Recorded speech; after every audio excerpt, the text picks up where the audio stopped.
எல்லாத்திനും உற்சாகம் வாசிப்பேன் 898 நான் என்னை பற்றி வாசிக்கப் போகிறேன் என்றால் நான் இன்று ஒரு தீவு பற்றி எழுதியிருக்கின்றேன் அதை இன்று வாசிக்கப் போகிறேன். அது என்ன தீவு என்றால் சிசிலியன் ஆகும்.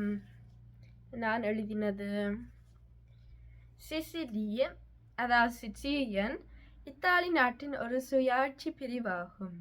இதுவே மத்திய தரைக்கடலில் அமைந்துள்ள மிகப்பெரிய தீவாகும். 5 மில்லியன் மக்கள் வாழும் இத்தீவின் மொத்த பரப்பளவு 205,708 கிலோமீட்டர் ஆகும். சிசிலி இன்றைய நிலையில் இத்தாலியின் ஒரு பகுதியாக இருந்தது. இது முன்னர் ஒரு முழுமையான விடுதலை பெற்ற நாடாக சிசிலியன் பேரரசு என்ற பெயரில் இருந்தது.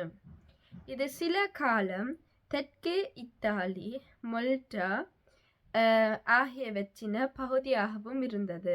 இது பின்னர் போர்பெண்களின் ஆட்சியில் நெப்பிள்ஸ் நகரிலிருந்து ஆளப்பட்டது.